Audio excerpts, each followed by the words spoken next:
ঘুমাইতে যায়, সন্তান লাথি মেরে সঙ্গে সঙ্গে ঘুমটা ভেঙে দেয়। আবার যখন বাম কাজে যায়, আবার সেই সন্তানটা কিছুক্ষণ পরে আবার লাথি মেরে দেয়, সঙ্গে সঙ্গে মায়ের ঘুমটা ভেঙে যায়। আবার যখন উপর দিকে সে ঘুমাতে যায়, আবার ওই সন্তান পেটের ভিতরে থাকাকালীন অবস্থায় লাথি মেরে মায়ের ঘুমটা ভেঙে দেয়। মা জননী রাত্রিবেলায় ঘুমাইতে পারে না, সন্তান প্রসব হওয়ার পরেও রাত্রিবেলায় মা জননী ঘুমাইতে পারে না, সন্তান বিছানায় প্রস্রাব করে দেয়। ঘুমের ঘরে বিভোর থাকা অবস্থায় হঠাৎ করে সন্তান ডান পাশে সন্তানকে নিয়ে শুয়ে রয়েছে, এমন অবস্থায় সন্তানটা বিছানায় প্রস্রাব করে দিয়ে মায়ের শরীরটাকে ভিজাইয়া দেয়। বলেন ঠিক কিনা? শুধু তাই নয়, সন্তানটাকে ডান দিকে যখন প্রস্রাব করে দেয়, এবার মা জননী বাম দিকে শোয়, সেখানেও যখন প্রস্রাব করে দেয়, মা জননী তখন বাধ্য হয়ে সেই সন্তানটাকে এবার বুকের উপর রেখে মা জননী সন্তানটাকে ঘুম পাড়ায়। এত কষ্ট, এত যন্ত্র সহ্য করে মা জননী শুধু মা ডাক শোনার জন্য এই সন্তানের মুখের দিকে তাকাইয়া সমস্ত দুঃখ কষ্ট যন্ত্রণাগুলো মুহূর্তের ভিতরে মা জননী ভুলে যায়। বলেন ঠিক কিনা? মুহতারাম হাজিরিন, এই মা জননী, এই মা পৃথিবীর বুকে, এই মাই হলো একমাত্র সন্তানের জন্য তার দুঃখ কষ্ট যন্ত্রণা সবকিছু কেউ না বুঝলেও মা জননী বুঝে। বলেন ঠিক কিনা? আমরা জানি আল্লাহর নবী সাল্লাল্লাহু আলাইহি ওয়াসাল্লাম এতিম ছিলেন, জন্মের আগেই তার বাবা মারা গেছে। জন্মের কিছুদিন পরেই যখন অল্প বয়স হয়েছে, এরপরেই তার মা জননী দুনিয়া থেকে বিদায় নিয়েছেন।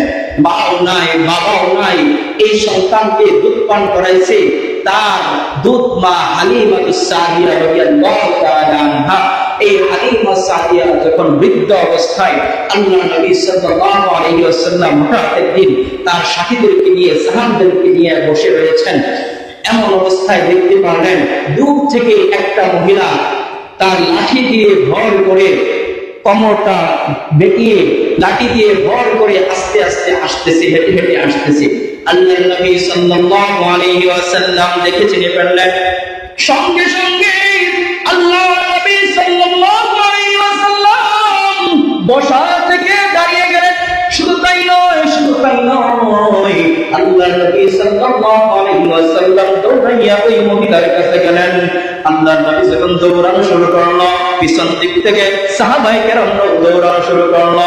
আল্লাহর নবী সাল্লাল্লাহু আলাইহি ওয়াসাল্লাম ওই মহিলার হাতটা ধরে বলতেছেন, ও মা, আপনি কেন মুহাম্মাদের দরবারে এসেছেন? আপনি যদি খবর পাঠাইতেন তাহলে আমি মুহাম্মদুর রাসূলুল্লাহ আপনার দরবারে গিয়ে হাজির হয়ে যেতাম। বলুন আল্লাহু আকবার। আল্লাহর নবী মাকে এত ভালোবাসতেন, এত ভালোবাসতেন। মুহতারাম হাজির, সবাই আশ্চর্য হয়ে গেল, সাহাবায়ে কেরামরা আশ্চর্য হয়ে গেল। কি ব্যাপার, এই মহিলাকে যার কারণে আল্লাহর নবী সাল্লাল্লাহু আলাইহি ওয়াসাল্লাম এত পাগল পারা হয়ে গেলেন। সাহাবায়ে কেরামদেরকে আল্লাহর নবী সাল্লাল্লাহু আলাইহি ওয়াসাল্লাম সাহাবীদের সামনে নবুয়তের চাদরখানা বিছাইয়া দিলেন। বিছাইয়া দিয়ে বলতেছেন, ও মা,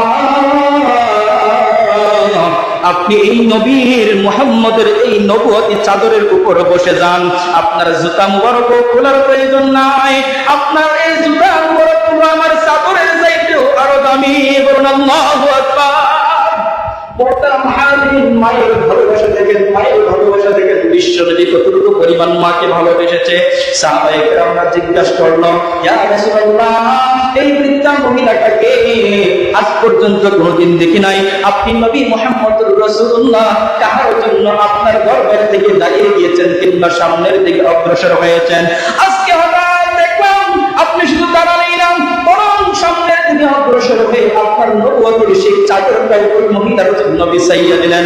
আল্লাহর নবী সাল্লাল্লাহু আলাইহি ওয়াসাল্লাম সাহাবীদেরকে ডাক দিয়া বলেন, ওই আমার সাহাবীরা শোনো, আমি হলাম এতিম নবী, আমার মা নাই, বাবা নাই, এই দুনিয়ার বুকে আমার আপন বলতে আর কেউ জীবিত নাই। আমার এই বুড়ি মহিলা যাকে তোমরা দেখতে পাইতেছো, এই মহিলা আর কেউ নয়, আর কেউ নয়। তোমরা হয়তো নাম শুনেছো আমার একজন দুধমা আছে হালিমাতুস সাদিয়া নামে। এই মহিলাটাই, এই বুড়ি মহিলাটাই হইল আমার দুধমা হালিমাতুস সাদিয়া। বলেন সুবহানাল্লাহ।